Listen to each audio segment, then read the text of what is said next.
अरे भाई, triple H की बुकिंग में, वो भी रेसलमेनिया सीजन में, रैंडी ओर्टन ने एक बहुत बड़ा मैच जीत लिया है। ये कैसे हो गया, ये बात तो मुझे अब तक डाइजेस्ट नहीं हो रही। और वो मास्क मैन के पीछे जो बंदा है वो भी आज हमको एलिमिनेशन चेंबर में पता चल गया, and it's Seth freaking Rollins. Okay, hello chatters. My name is Rohit and you're watching Wrestle Chatter. तो इस वीडियो में आज रिव्यू करने वाले हैं डब्ल्यूडब्ल्यूई के elimination chamber premium live event को, और बहुत सारी अनएक्सपेक्टेड चीजें डब्ल्यूडब्ल्यूई ने आज शो पर करी हैं, और वो मिस्ट्री क्रिएट के बारे में भी हमको पता चला है। सबसे पहले जो शो की स्टार्टिंग है वो होती है विमेंस एलिमिनेशन चेंबर मैच के साथ, जिसको स्टार्ट किया टिफनी स्ट्रैटन और कियाना जेम्स ने। इसके बाद आस्का की एंट्री होती है, फिर एलेक्सा ब्लिस की एंट्री होती है, फिर रिया रिप्ली की एंट्री होती है। और रिया रिप्ली और एलेक्सा ब्लिस के बीच में हमने काफी अच्छे सीक्वेंसेस आज देखे, जिस तरीके से वो एक दूसरे को काउंटर कर रहे थे। एलेक्सा ब्लिस ने फिर वो जो पॉड है उसके ऊपर से भी जंप किया। एलेक्सा ब्लिस अपना सिस्टर एबिगेल फिनिशर लगाने जा रही होती, लेकिन फिर आस्का ने अपना मिस्ड कर दिया, और क्योंकि ये एलिमिनेशन चेंबर है तो यहाँ पे डिस्क्वालिफिकेशन होना नहीं है। और इसके बाद फिर कियाना जेम्स ने एलेक्सा ब्लिस को पिन कर दिया। रकेल रोड्रिगेज नेक्स्ट निकल के आती है, और रकेल रोड्रिगेज को जिस तरीके से डब्ल्यूडब्ल्यूई ने पिछले कुछ महीनों में बुक किया है, सिमिलर फैशन में डब्ल्यूडब्ल्यूई ने आज भी उनको वैसे ही ट्रीटमेंट दिए। जैसे वो आती है, सबसे पहले कियाना जेम्स को उन्होंने पावर स्लैम लगाया, उसके बाद तहाना बॉम्ब उन्होंने आस्का को लेके मारा कियाना जेम्स के ऊपर, और एक साथ उन्होंने दोनों ही सुपरस्टार्स को एलिमिनेट कर दिया है। तो ये देखो, अपने आप में बड़ी बात है कि एलिमिनेशन तो मिला, लेकिन साथ में दो सुपरस्टार्स का एक साथ। उसके बाद फिर एक वो बहुत बढ़िया वाला सीक्वेंस भी था जब रिया रिप्ली ने अपना कैनन बॉल मारा वो टॉप रोप से, और उसके बाद फिर टिफनी स्ट्रैटन ने रकेल रोड्रिगेज को जो है अपना मून सॉल्ट लगाया। तो ये दो तगड़ी चीजें लगी इस मैच में रकेल रोड्रिगेज को एलिमिनेट करने के लिए। लास्ट में जो दो सुपरस्टार बचती हैं वो थी टिफनी स्ट्रैटन और रिया रिप्ली। अब देखो, मैं सही बताऊं तो इस विमेंस एलिमिनेशन चेंबर मैच से, जैसे प्रीवियसली हमने एलिमिनेशन चेंबर के मैचेस देखे, क्योंकि कई बार मतलब मोस्टली ऐसा होता है, मैं तो बोलूंगा कि ये जैसे रॉयल रंबल हो गया, एलिमिनेशन चेंबर हो गया, जो सेम सेम वाले मैचेस होते हैं, विमेंस वाले मैचेस में स्पॉट्स काफी अच्छे होते हैं। लेकिन आज मैंने वो विमेंस एलिमिनेशन चेंबर में थोड़ा सा मिस किया। मुझे लगा कि डब्ल्यूडब्ल्यूई ने इसको कई बार ऐसा लगता है कि ओवर बुक कर दिया है मैच इसको, लेकिन आज तो ऐसा लगा कि वो उस स्टैंडर्ड से बुक नहीं किया जितना अच्छा इसको कर सकते हैं, जैसे वो सीक्वेंसेस मैच में बना सकते थे। लास्ट में फिर टिफनी स्ट्रैटन और रिया रिप्ली बचती हैं, और जो टिफनी स्ट्रैटन है वो अपने मून सॉल्ट के लिए जा रही होती है, लेकिन रिया रिप्ली ने धक्का दिया,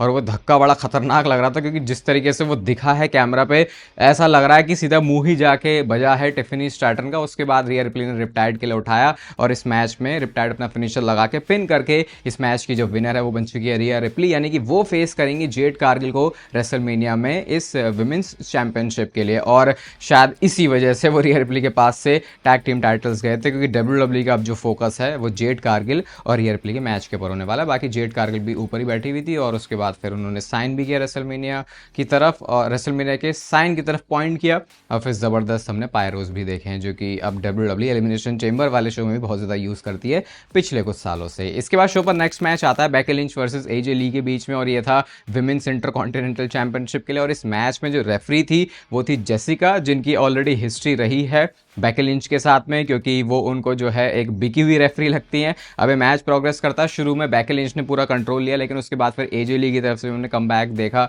डीडीटी उन्होंने लगाई, किक्स उन्होंने करी, बहुत सारे पिनिंग कॉम्बिनेशन हम लोगों ने देखे। लेकिन फिर इस मैच में टाइम आता है जो बेकी लिंच है उनकी चतुराई दिखाने का, क्योंकि सबसे पहले उन्होंने टर्न बगल को निकाला, उतने में उन्होंने सुपरप्लेक्स वगैरह सारे मूव्स लगा दी थे, लेकिन फिर रेफरी जाके वो जो टर्न बकल है उसको दोबारा से उस पैड को लगाने लगती है, लेकिन इतने में बेकी लिंच ने धक्का दे दिया एजे ली को, और वो रेफरी पे जाके गिरती हैं। और वैसे डब्ल्यूडब्ल्यूई के रेफरीज बहुत सॉफ्ट होते हैं, लेकिन पता नहीं जेसिका तो नहीं गिरी भाई, मतलब ऐसा लगा था कि अभी रेफरी आउट हो जाने वाला है, लेकिन वैसा हुआ नहीं, और एक्सीडेंटली बेकी लिंच ने उसके बाद ही किक कर दिया जेसिका को, जिसके बाद रेफरी गिर जाती है। अब ये थोड़ा सा क्वेश्चनेबल चीज़ है कि अगर रेफरी को ऐसे मार ही दिया है तो क्या रेफरी इस मैच को स्टॉप नहीं करेगा? ये मैच चलते रहता है। और फिर एजे ली ने अपना ब्लैक विडो सबमिशन मूव भी लगाया, बेकी लिंच ने टैप आउट भी कर दिया, लेकिन रेफरी वहां पे देखने के लिए नहीं था, वरना यहीं पे टाइटल चेंज हो जाना था। इसके बाद बेकी लिंच वो स्टील चेयर भी लेके आती, उन्होंने डीडीटी हिट करी, मैन हैंडल स्लैम लगाया, और लग रहा था मैच यहाँ पे खत्म हो गया, लेकिन एजे ली ने वहां पे किक आउट कर दिया है। और हाँ, ये क्योंकि एजे ली का इतने सालों में पहला सिंगल्स मैच भी था, तो इस हिसाब से परफॉर्मेंस तो देखो उनकी ठीक ही लगी है। मतलब ये भी नहीं बोलूंगा कि बहुत इंप्रेसिव है, तो ये भी नहीं बोलूंगा कि इतने सालों बाद अगर कोई मैच रेसल कर रहा है तो मतलब वैसे उन्होंने ऑलरेडी टैग टीम वाला कर लिया, लेकिन सिंगल्स मैच की जो बात है वो अलग होती है। तो यहाँ पे ये बहुत ही एक वो बोल सकते हैं लास्ट सेकंड मिली सेकंड वाला किक आउट था एजे ली का। इसके बाद फिर बेकी लिंच ने वो जो एक्सपोज टर्नबकल है उस पर वो फिर से लेके जाती है, लेकिन रेफरी ने रोक दिया कि नहीं भैया ये गलत काम तू नहीं कर सकती, और उल्टा खेल दिया गया बेकी लिंच के साथ ही खुद, क्योंकि वो खुद अपना मुंह फुड़वा लेती उस टर्नबकल के ऊपर। इसके बाद ब्लैक विडो लगा के फिर तो भाई हो गया काम बेकी लिंच का, और इस मैच में जो विनर है वो बन चुकी है एजे ली, और उन्होंने यहाँ पे चैंपियनशिप को भी कैप्चर कर लिया है। तो वो बन चुकी है नई विमेंस इंटरकॉन्टिनेंटल चैंपियन। तो मतलब कि अब पतिदेव के पास भी चैंपियनशिप है और पत्नी के पास भी चैंपियनशिप आ चुकी है। नेक्स्ट मैच फिर आता है शो पर, पतिदेव का ही match, CM Punk versus Finn Balor के बीच में वर्ल्ड हेवीवेट चैंपियनशिप के लिए। बहुत ही ज़्यादा स्पेशल एंट्रेंस यहाँ पे सीएम पंक को मिली है। शिकागो बुल्स जो वहाँ की टीम है वो वाली थीम के साथ वो आते हैं। फिर सीएम पंक का खुद का म्यूजिक भी बजता है। आज उन्होंने लाल कलर की चड्डी पहनी हुई थी, तो भैया बहुत ही चमकीले लग रहे थे हमारे सीएम पंक। मैच के स्टार्टिंग में जो फिन बैलर है वो काफ़ी स्ट्रॉन्ग जा रहे थे, पूरा उनका मैच में कंट्रोल था।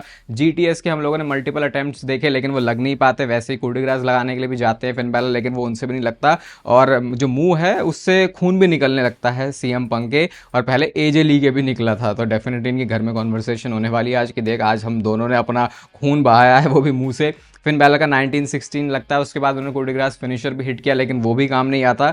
सीएम पंक ने भी अपना फिनिशर जीटीएस लगा दिया, लेकिन गड़बड़ ये हो गई कि फिन बैलर बाहर जाके गिर जाता है, तो सीएम पंक के पास वो मौका नहीं आया उनको पिन करने का, और फिर बाहर जाके तो खेल ही पलट दिया थोड़ी देर के लिए फिन बैलर ने, क्योंकि उन्होंने बैरिकेड पे जो है शॉटगन किक लगाई, और वो जो बैरिकेड है वो भी टूट जाता है। एक तो स्पीयर से भी टूटता है और वो इस तरीके की किक से भी टूट जाता है। तो भैया दम तो है फिन बैलर की किक में, ये बात आपको माननी पड़ेगी। उसके बाद शार्प शूटर फिनिशर भी लगाते हैं सीएम पंक, जो कि वो बहुत ज़्यादा यूज़ नहीं करते, लेकिन रोप ब्रेक हो जाता है। और फिर फाइनली जैसा हमको पता ही था कि ये तो सिर्फ डब्ल्यूडब्ल्यूई इसलिए कर रही है मैच कि यार एलिमिनेशन चेंबर में क्या करें, सीएम पंक के घर पे है तो कुछ ना कुछ दे देते हैं, उसीलिए था। और कुछ ना कुछ करते करते जीटीएस लगा के इस मैच में पिन फॉल हो गया है पिन बैलर का, और इस मैच में चैंपियनशिप उन्होंने सक्सेसफुली रिटेन कर लिया। यहाँ तक ठीक था, लेकिन इसके बाद ये जो हैंडशेक वाली चीज़ करते, भाई मैं इससे पक चुका हूँ, मैं इससे परेशान हो चुका हूँ।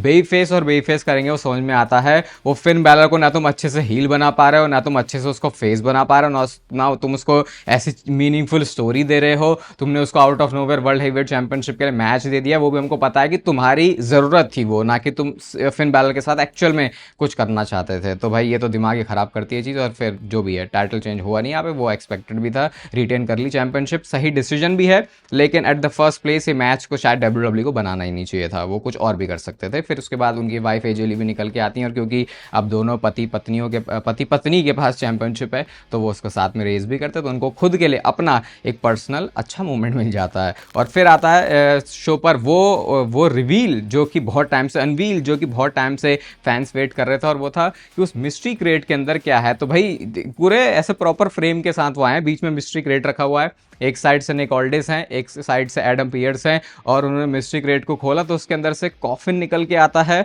और वो जब कॉफिन खुला तो उसमें से लड़कियां आना शुरू होती हैं बाहर, और वो एक आई दो आई, मैंने कहा भाई ये क्रेट इतना बड़ा तो नहीं था, लेकिन फिर शायद उन्होंने उसको वैसे किया था कि पीछे कुछ था ही नहीं, सीधा बैक स्टेज से ही वो सारी लड़कियां जो है वो निकल के आ रही थी। और फिर उसके बाद पीछे से निकल के आता है वो सुपरस्टार, जिसके बारे में 2 बार हमने चैनल पर बात की, रिसेंटली एक आध हफ्ते पहले भी बोला था और एक बहुत पहले भी बोला था कि ये सुपरस्टार शायद डब्ल्यूडब्ल्यूई में आ सकता है, क्योंकि इनके कैरेक्टर को लेके डब्ल्यूडब्ल्यूई इंटरेस्टेड है, तो वो शायद फिर इवेंचुअली इनको साइन कर लेंगे। और यहाँ पे जो सुपरस्टार उस क्रेट के अंदर से निकलता है वो थे डैन हाउजन, जो मैंने आपको कुछ टाइम पहले ही बताया था। इनका कैरेक्टर थोड़ा ईविल साइड में है, लेकिन एक ऐसा ईविल बंदा जो कि एक नाइस गाय है, तो ये इनके कैरेक्टर की एक स्पेशल बात है, मैंने आपको बहुत पहले बताई भी थी। और ये बंदा अपने आके जो अपना नाइस जेस्चर है वो भी दिखाया था, क्योंकि माइकल कोल को कुछ वो खाने के लिए देते हैं। और एंड वाला मुझे अच्छा लगा कि जब डैन हाउजन का वो म्यूजिक बंद हुआ ना, उसके बाद वहाँ पर वो जो सारी लड़कियाँ उनके आसपास नाच रही थी, वो भी बिल्कुल उसी बीट के साथ गिर जाती हैं। अब देखो इसको बहुत ज़्यादा क्रिटिसिज्म मिलने वाला है इस चीज़ को, क्योंकि मिस्ट्री क्रिएट करके डब्ल्यूडब्ल्यूई ने स्टोरी को हाइप किया।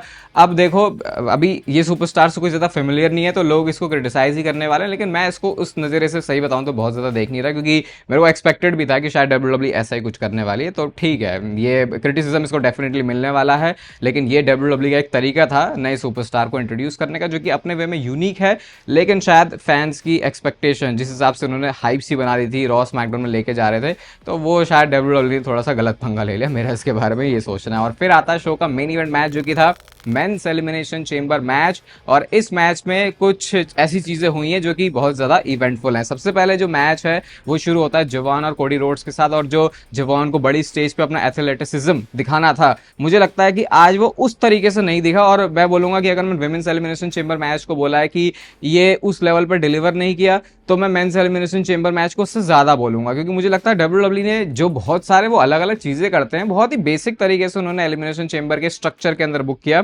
आप ये सोचो, मतलब ऐसा नहीं है कि बहुत ज्यादा इसको क्रिटिसाइज किया जा रहा है बिल्कुल ऐसे पकड़ के, लेकिन आप ये सोचो कि अगर साल में सिर्फ एक बार इस वाली स्टिपुलेशन का मैच होने वाला है, तो डब्ल्यूडब्ल्यू को फिर किस लेवल के एफर्ट्स लगाने चाहिए। तो क्या उस नजर से डब्ल्यूडब्ल्यू ने उतने एफर्ट्स लगाए हैं, वो चीज आप अपने आप से भी एक सवाल पूछ सकते हो। इसके बाद नेक्स्ट जो है वो ट्रिक विलियम्स निकल के आते हैं, फिर लोगन पॉल आया, और भाई लोगन पॉल को देख के तो सारे ही सुपरस्टार्स को खुंदक है, इनकी आपसी दुश्मनी रही अलग, लेकिन लोगन पॉल को देखते ही सबने बजाना उनको शुरू कर दिया, पॉड पे भी उनको जाके फोड़ा। उसके बाद एले नाइट आते हैं, और एले नाइट ने तो उसके बाद फिर लोगन पॉल को अच्छे से उनकी तबीयत खुश करके मारा है।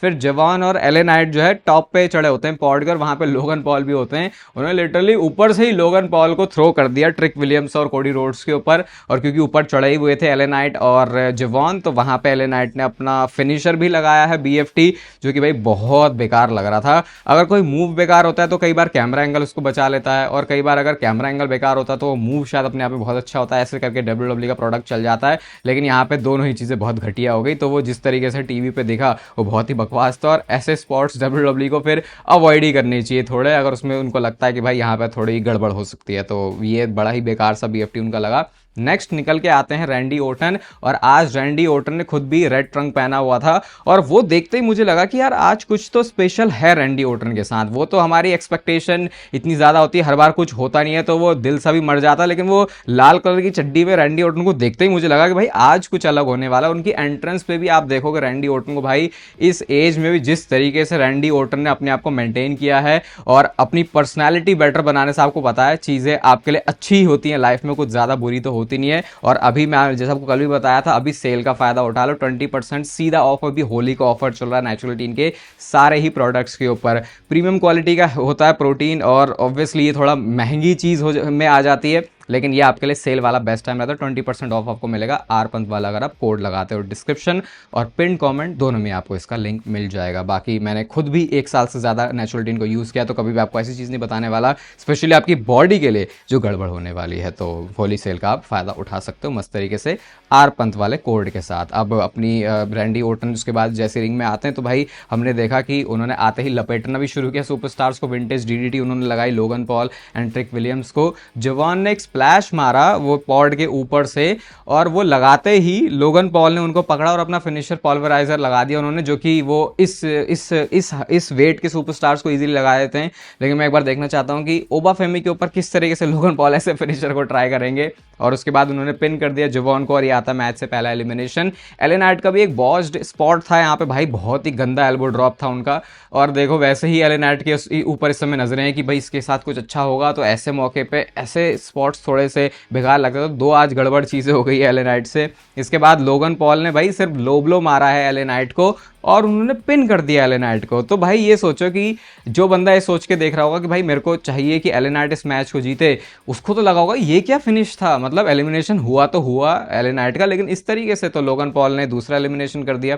उसके बाद कोडी रोड्स ने क्रॉस रोड्स हिट किया ट्रिक विलियम्स को, और पता नहीं लोगन पॉल को क्या चुला है कि उनको करने एलिमिनेशन। उन्होंने कोडी रोड्स को साइड फेंका और ट्रिक विलियम्स को उन्होंने पिन करके, अब 3 एलिमिनेशन इस मैच में हुए थे, और तीनों के तीनों जो है वो पिन फॉल हुआ लोगन पॉल की तरफ से। तो ये भी अपने आप में एक उन्होंने थोड़ा रिकॉर्ड सा बना दिया बाद में आगे बोलने के लिए, ज़्यादा उसके ऊपर फ्लेक्स करने के लिए। इसके बाद हमने देखा कि एक मास्क मैन आता है, जो कि वो एलिमिनेशन चेंबर का जो स्ट्रक्चर है उसको चढ़ रहा है, लेकिन सिक्योरिटी वाले बंदे ने रोक लिया। अब अचानक से कैसे सिक्योरिटी वाले बंदे इतने तेज हो गए हैं भाई, उन्होंने पकड़ के उसका मास्क निकाल दिया। लेकिन वो ऐसे ही एक एमआई सा बंदा था, वैसे ही एमआई सा बंदा जो कि हमने कल भी स्मैकडाउन में देखा था। और ये एमआई सा बंदा क्यों आ रहा था, ये मुझे डब्ल्यूडब्ल्यू ने यहाँ पे जो स्टोरी में दिमाग लगाया वो अच्छा लगा। अब इसको करेंगे थोड़ी देर में अप्रिशिएट। अब इसके बाद क्या होता है कि ट्रिक विलियम्स वहां से बाहर निकल रहे होते हैं, लेकिन तभी एक और मास्क मैन एंटर करता है, और उस मास्क मैन को 1 सेकंड से भी अंदर में मैंने पहचान लिया भाई ये बंदा कौन है। क्योंकि जब आप किसी सुपरस्टार से बहुत फेमिलियर होते हो तो उसकी बॉडी लैंग्वेज, वो कैसे चलता है, किस तरीके से वो दिखता है, चाहे उसने पूरा ही सब कुछ कवर ही क्यों ना किया हो, तो भी आपका समझ में आ जाता है। और हुआ ये कि उस मास्क मैन ने किक किया लोगन पॉल को, उसके बाद उन्होंने स्टॉम्प किया और कोडी रोड्स भाई उस मजे का फायदा तो उठाते, उन्होंने लोगन पॉल को इस मैच में पिन करके एलिमिनेट कर दिया। और उतनी देर में मास्क मैन थोड़ा सा एलिमिनेशन चेंबर वाले स्ट्रक्चर में ही होता है, लेकिन वो रोप से थोड़ा सा बाहर होता है और फिर निकाला जाता है उस मास्क को और निकल के आता है कोई बंदा और नहीं बल्कि हमारा रिटर्निंग सेथ रॉलिंस। तो सेथ रॉलिंस आज ऑफिशियली पता चल चुके हैं कि वो जो मास्क मैन है वो है। और भाई उस टाइम पे आप पॉल हेमन का रिएक्शन देखना,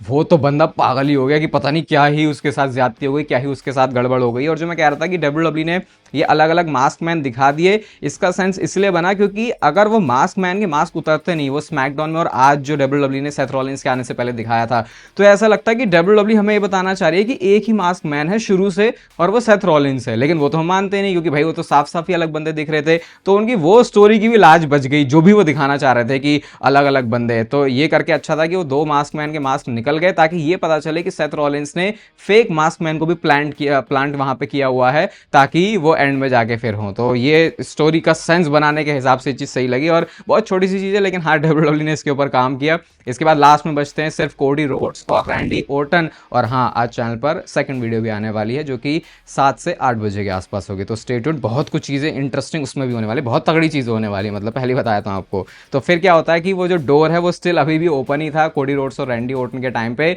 और भाई ड्रू मैकिंटायर फिर से घुस गया है यहाँ पे। और ड्रू मैकिंटायर घुसे, उन्होंने टाइटल से मारा कोडी रोड्स को और फिर रैंडी ओर्टन कहते भाई ये तो मैं गलत होते हुए नहीं देख सकता, उन्होंने जो है आरकेओ हिट कर दिया ड्रू मैकिंटायर को। उसके बाद कोडी रोड्स ने क्रॉस रोड्स हिट किया ड्रू मैकिंटायर को और यहाँ पर रैंडी ओर्टन ने हेजिटेट नहीं किया। शायद इन्होंने पहले हेजिटेट किया था कोडी रोड्स के सामने, वो एक सिंगल्स मैच हुआ था आगे गुंथर को फेस करने के लिए, ऐसा कुछ था, पता नहीं मेरी मेमोरी से उड़ रहा, लेकिन कुछ तो ऐसा हुआ था। उस टाइम पे स्टोरी थी कि कोडी के सामने कैसे रैंडी को हेजिटेट नहीं करना चाहिए था और रैंडी ओर्टन ने आरकेओ हिट किया है कोडी रोड्स को। और भाई इस मैच में रैंडी ओर्टन की विक्ट्री हुई है, मतलब जहां देख के ऐसा लग रहा था कि शायद कोडी रोड्स इस मैच के ऑब्वियस विनर हैं, रैंडी ओर्टन इस मैच को जीते। और अगर इतना ही सुन के आपको लग रहा है कि अच्छा अब ऐसा होने वाला, तो भाई अगले हफ्ते के स्मैकडाउन के एपिसोड के लिए ऑलरेडी WWE ने कंफर्म कर दिया है match Drew McIntyre versus Cody Rhodes के बीच में, जहां पे चैंपियनशिप ऑन द लाइन होने वाली है। तो भाई ये रोड टू रेसलमेनिया तो अचानक से आप बोल सकते हो एलिमिनेशन चेंबर की वजह से कुछ तो इसमें स्पार्क आया है, कुछ तो इसमें वो गर्मी आई है, इसमें कुछ तो ऐसा एलिमेंट आया है जो कि हम चाहते हैं कि रोड टू रेसलमेनिया के टाइम पर हो। आज के एलिमिनेशन चेंबर को अगर रेट करना हो तो मैं इसे रेट करूंगा 3.75 स्टार। यूजुअली मैचेस की क्वालिटी हर बार पीएलई में इंप्रेसिव होती है, लेकिन मुझे लगता है आज WWE ने उस चीज में लैग किया है और रैंडी ओर्टन जीत गए एलिमिनेशन चेंबर मैच को। ये तो अभी भी मेरे को थोड़ा अनबिलीवेबल सा ही मूवमेंट लग रहा है। बाकी नेचुरल टीन का लिंक आपको डिस्क्रिप्शन पिन कमेंट दोनों में मिल जाएगा। होली सेल पर 20% ऑफ है सारी प्रोडक्ट्स के ऊपर विद माय डिस्काउंट कोड, तो फिर उसका फायदा उठाना बिल्कुल मत भूलना। इस वीडियो को यहां तक देख रहे हो तो इसे लाइक कर दो, चैनल को सब्सक्राइब कर दो ऐसे और मस्त WWE से रिलेटेड कंटेंट के लिए। बाकी तब तक फिर लेते रहो जिंदगी के मजे।